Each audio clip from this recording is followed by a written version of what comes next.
Shalom a todos, bem-vindos ao canal Ouça a Torá. Vamos continuar o Midrash do livro de 1 Samuel.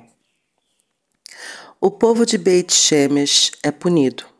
Os príncipes Pelishtim que acompanharam o Aron a Eretz Israel observaram os judeus oferecendo Korbanot a Hashem. Então, eles foram embora. Eles voltaram para as suas terras e também para seus ídolos. Embora tivessem acabado de testemunhar um maravilhoso milagre que provava claramente quem era o verdadeiro Deus, ainda assim eles voltaram a servir a Dagon e a outros ídolos. Depois que os Pelishtim foram embora, Hashem enviou uma terrível praga sobre Bnei Israel. Os 70 Zequinim, os sábios da Torá do Sanhedrin, Supremo Tribunal Judaico, morreram. Também outros 50.000 judeus perderam a vida. Muitos deles eram de Beit Shemesh. Por que esses judeus mereceram uma punição tão dura?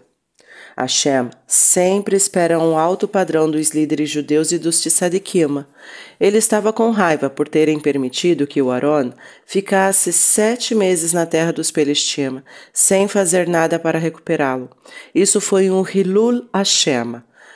Além disso, quando o povo de Beit Shemesh se comportou de forma desrespeitosa em relação ao Aron, os líderes foram os culpados. Era responsabilidade deles ensinar aos judeus como se comportar na presença do Aron, o objeto mais sagrado do Mishkan. Quanto a Beit Shemesh, por ser a cidade mais próxima dos Pelishtim, seu povo deveria ter sido o primeiro a tentar recuperar o Aron. Além disso, eles não honraram o Aron adequadamente quando ele voltou. É por isso que a praga os atingiu com mais força. Todas as histórias do Tanar nos ensinam lições importantes. Pela história que aconteceu em Beit Shemesh, precisamos aprender a respeitar a Torá. Às vezes, no Beit Knesset, sinagoga, durante a tefilá ou enquanto a Torá está sendo lida, sentimos vontade de conversar. É tão difícil ficar quieto. Não percebemos que este é um pecado muito sério. Falar durante a tefilá ou durante a leitura da Torá é desrespeitoso com o lugar sagrado onde a Shekhinah repousa. Nos anos de 1648 e 1649, milhares de judeus na Polônia foram assassinados por bandos de cossacos, liderados por um líder revolucionário chamado Bogdan Chmielnicki. Os líderes da Torá daquela geração explicaram que uma das razões pelas quais Hashem estava zangado com os judeus era porque muitas pessoas falavam durante a tefilá. Uma bênção especial foi então adicionada à oração de Mishebeirach, recitada no Shabat, que Hashem abençoe todos aqueles que se abstêm de falar durante a tefilá. Todos os Bnei Israel estavam de luto por causa da praga. Eles perceberam que Hashem estava com raiva deles porque pecaram. O Aron é entregue aos cuidados de Avinadav. Embora o grande Mishbeach para oferecer Korbanot estivesse estabelecido na cidade de Nov, e outros objetos sagrados do Mishkan, como o Shulchan e a Menorá, também estivessem lá, os judeus não levaram o Aron para Nov. A tenda de Nov, em Nov, é geralmente chamada de Mishkan, mas na verdade era apenas o Mishbeach central, conforme o livro Seder Olam, número 13. A lei era que o Aron não precisava ficar lá. Se todos os objetos sagrados estavam naquela tenda, por que Bnei Israel não colocaram o Aron lá também? Isso não teria sido mais apropriado? Segundo uma explicação, os judeus temiam que o Aron não estivesse seguro em um local público. Eles temiam que fosse roubado novamente pelo inimigo. Assim, preferiram colocá-lo em uma casa particular, onde o inimigo não o descobriria facilmente, conforme Meiri Megillah 9a. O povo de Beit Shemesh tinha medo de ter o Aron em seu meio. Eles tinham acabado de ser punidos com uma praga por se comportar de forma desrespeitosa para o Aron. Eles disseram: o Aron é tão sagrado que temos medo de mantê-lo.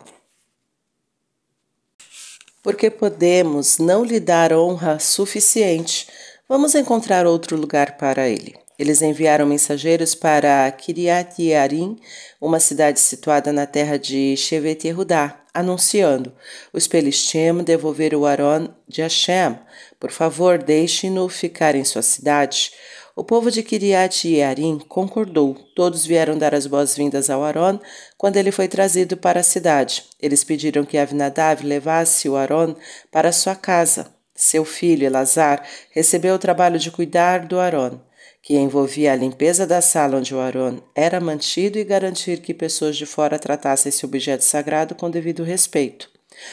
O Aron permaneceu sob os cuidados de Avinadav pelos próximos 20 anos. Então, o rei Davi o levou a Jerusalém. Durante esse tempo, ninguém em Kiriat Yearim sofreu qualquer punição por Hashem, porque ninguém desrespeitou o Aron.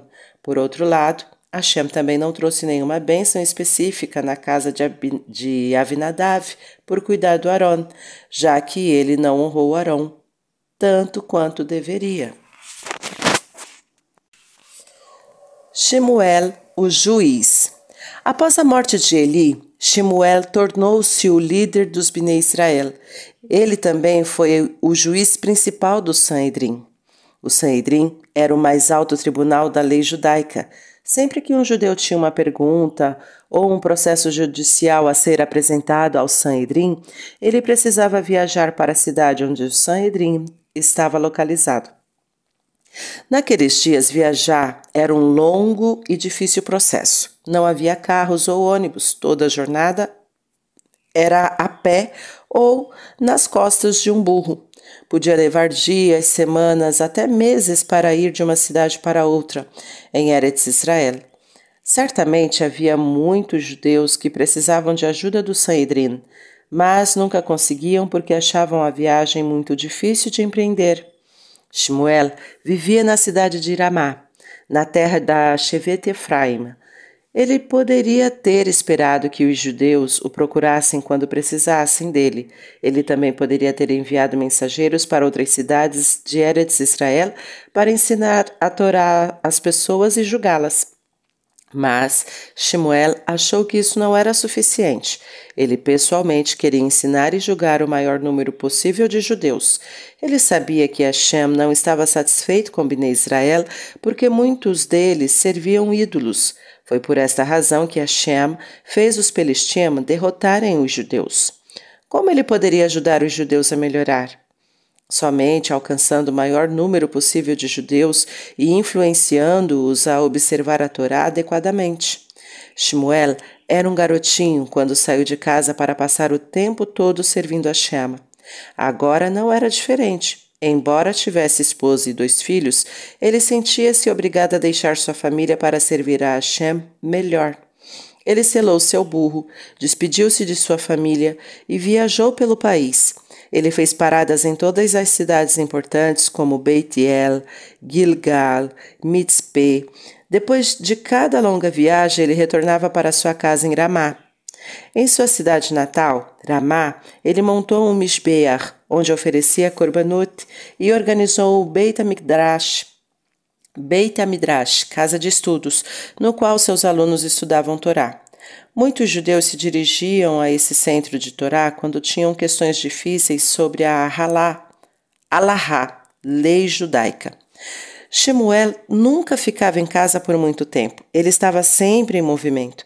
Na verdade, Shemuel continuava o trabalho que seu pai, Eucaná, havia começado.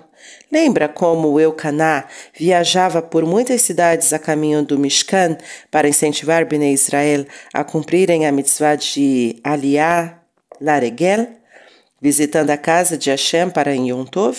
Seu filho Shemuel fez o mesmo em uma escala muito maior. Imagina a emoção quando Shemuel chegava às cidades e vilas que ele visitava. Todas as pessoas ficavam encantadas e honradas por terem um grande Navi, profeta e líder em sua própria cidade natal. Agora elas podiam pedir para que ele resolvesse todos os problemas relacionados à Torá.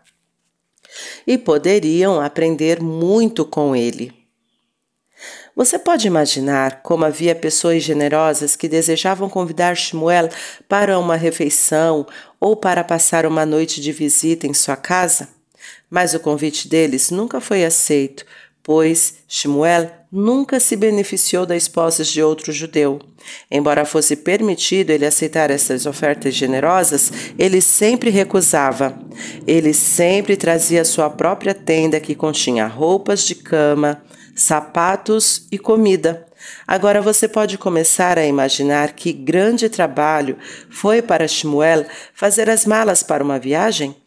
Ele não apenas permanecia na estrada por meses a fio, mas também insistia em trazer todos os itens de sua casa junto com ele. Shmuel manteve esse estilo de vida por 20 anos. Nossos sábios nos contam: trabalhando para a comunidade Lechem Shammai. O juiz principal do Sanedrim, Rabban Gamliel, certa vez teve que viajar de navio para o exterior. Ele levou consigo um suprimento de pão. Rabi Yehoshua também estava neste navio. Ele era um homem pobre numa viagem de negócios. Ele trouxe não apenas pão, mas também farinha. A viagem durou mais que o esperado porque o capitão perdeu sua rota. O pão de Rabban Gamliel chegou ao fim, mas ele não passou fome, porque Rabi Yehoshua tinha farinha e os dois conseguiram assar mais pão. O que fez você pensar em trazer farinha? Rabban Gamliel perguntou a Rabi Yehoshua. Rabi Yehoshua respondeu: eu sei que existe uma estrela que aparece apenas uma vez a cada 70 anos. Muitas vezes ela engana as pessoas que se guiam pelas estrelas. Eu imaginei que o capitão poderia perder o caminho por causa dessa estrela. É uma pena que um homem sábio como você tenha que perder seu tempo em viagens tão árduas para ganhar a vida, Rabban Gamliel comentou. Isso não deveria surpreendê-lo, respondeu Rabi Yehoshua. Deixe-me falar sobre 2 de seus alunos que são muito mais sábios do que eu. Refiro-me ao Rabi Yohanan ben Godgeda e ao Rabi Elazar. Eles podem estimar a quantidade de água no oceano e ainda assim eles não têm nem pão nem roupas. Rabban Gamliel pensou: assim que eu chegar em casa, devo dar-lhes uma alta posição na comunidade para que eles tenham um sustento decente. Após voltar para casa, a primeira coisa que Rabban Gamliel fez foi enviar uma mensagem a seus 2 alunos, convidando-os para se tornarem chefes da comunidade. No entanto, eles eram tão humildes que se recusaram a ser honrados dessa maneira. Rabban Gamliel enviou-lhes outra mensagem: vocês acham que eu estou lhes dando uma posição de autoridade? De maneira alguma. Vocês precisarão trabalhar muito duro para servir a comunidade. Ele estava dizendo a eles que um verdadeiro líder judeu que trabalha com plena fé para o povo tem um trabalho muito difícil. A vida dele não é fácil. Ele dificilmente tem tempo para si mesmo. Os problemas das pessoas tiram sua paz de espírito. Contudo, Hashem dá uma grande recompensa a quem trabalha Lechem Shammai para seus companheiros judeus. Outro Midrash: Hashem honra Shmuel. Você lembra que a primeira vez que Hashem falou com Shmuel foi quando ele era ainda uma criança? Shmuel estava dormindo em sua cama na Azará, pátio do Mishkan. Essa foi uma honra especial. Quando Hashem falava com Moshe, ele primeiro tinha que se levantar e entrar no Mishkan. Hashem disse: você, Shmuel, um dia fará viagens para não incomodar os outros a procurá-lo antes você circular. Quando você circular por Eretz Israel, portanto, eu também não irei incomodá-lo para vir a mim. Em vez disso, irei até você quando eu quiser falar contigo. Foi um grande Kiddush Hashem, honra a Hashem, ver este maravilhoso líder totalmente dedicado ao seu povo. Por causa de sua influência, pouco a pouco, Bnei Israel começaram a fazer techuvá para melhorar suas ações. A reunião em Mitzpeh. Por 20 anos, Shmuel viajou por toda a Eretz Israel, aproximando Bnei Israel de Hashem. Os judeus cada vez mais melhoraram seu cumprimento da Torá e Mitzvot. Depois de 20 anos, Shemuel viu que ainda havia várias imagens idólatras no país. Ele, portanto, dirigiu-se ao povo. Vocês devem fazer uma techuvá completa. Isso significa livrar-se de todos os ídolos, sem exceção. Vocês devem servir apenas a Hashem. Vocês não devem acreditar em nenhum dos deuses e nem sequer pensar sobre eles. Se vocês servirem apenas a Hashem, ele os salvará das mãos dos Pelistima. Shemuel decidiu reunir toda a nação para impressionar este ponto neles. Todos os Bnei Israel devem se reunir em Mitzpé, ele ordenou. Mitzpé estava localizada na terra da Shevet e Binyamin. Bnei Israel já se reuniram ali. Certa vez Hashem ajudou Yehoshua a superar um poderoso exército dos reis de Kenaanim em Mitzpé, conforme Yehoshua 11:5. Em Mitzpé foi construído um Mishbeach para oferecer korbanot, e havia um lugar especial definido para rezar. Shemuel esperava que a reunião resultasse com que Bnei Israel fizesse techuvá completa, e assim foi. Bnei Israel jejuaram o dia inteiro. Eles choraram por causa de seus pecados e imploraram sinceramente por perdão. Eles disseram o vidui: pecamos contra Hashem. Por causa de nossas averot, Shiló foi destruída e o Aron capturado. Shemuel e os outros juízes do Sanedrim sentaram-se juntos para resolver qualquer conflito entre as pessoas. Depois que ambas as partes ouviam a decisão dos juízes, elas a acatavam e voltavam a fazer as pazes. Shemuel concluiu a reunião com uma tefilá, oração sincera a Hashem. Por favor, perdoe Bnei Israel. Eles admitiram que fizeram algo errado. Uma nova guerra contra os Pelistima. Chegou a notícia aos Pelistim que toda a nação judaica se reuniram em Mitzpé. Para os Pelistim, isso poderia significar apenas uma coisa: os judeus estão se organizando para a guerra. Rapidamente, seus príncipes mobilizaram todo o exército peliste. Quando Bnei Israel souberam disso, eles ficaram aterrorizados. Eles imploraram a Shemuel: por favor, clame a Hashem para que ele nos salve dos Pelistim. Bnei Israel não perceberam que Hashem causou a reunião dos Pelistim para que eles caíssem nas mãos dos judeus. Shemuel ofereceu um corban olá no Mishbeach em Mitzpé. Um cordeiro jovem que ele abateu e queimou completamente. Ele clamou a Hashem: ajude Bnei Israel. Enquanto Shemuel estava oferecendo o corban, os Pelistim atacaram. Milagrosamente, não houve necessidade de lutar. Um poderoso trovão desceu do céu, completamente assustador, e confundiu os Pelistim, de modo que eles foram derrotados instantaneamente. Eles fugiram o mais rápido que puderam. Bnei Israel perseguiram e mataram todos eles. Shemuel colocou uma pedra perto de Mitzpé, no mesmo local em que os Pelistim se confundiram antes de fugir. Ele disse que esta rocha se chame Even Aezer, a rocha do auxílio. Ela será sempre um lembrete aos Bnei Israel que Hashem nos ajudou neste lugar. Hoje não sabemos onde está a rocha, mas a história que ocorreu no tempo de Shemuel é uma das quais também podemos aprender a fortalecer nossa confiança em Hashem.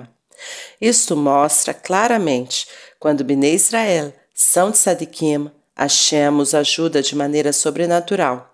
A techuvá de Bnei Israel, junto com o zehut, mérito de Shemuel, fizeram com que Hashem os salvasse depois de apenas um corban e tefilá, sem ter que lutar em absoluto. A partir disso e até a velhice de Shemuel, os Pelistim não incomodaram Bnei Israel. Eles não se atreveram mais. Durante esse tempo, Bnei Israel cumpriram todas as mitzvot. Os Pelistim até devolveram suas 5 cidades, Asa, Ashkelon, Asdod, Gat e Ekron, para Bnei Israel. Yehoshua originalmente havia designado essas cidades para Shevet e Yehudá, que as conquistara no tempo de Yehoshua. Mas quando os judeus pecaram durante a época dos Shoftim, os Pelistim as conquistaram de volta. Agora, eles as devolveram aos Bnei Israel mais uma vez. Os Emorim também eram vizinhos dos judeus. Sempre que viam que Bnei Israel estava em guerra com os Pelistima, eles também se juntavam à luta contra os judeus. Agora que os Pelistima foram subjugados, os Emorim também fizeram as pazes com os judeus. Vamos continuar em outro momento. Tá gostando do conteúdo do canal? Então curta, comenta, compartilha. Ainda não é inscrito? Se inscreve, ativa o sininho e fica por dentro das novidades. Shalom a todos!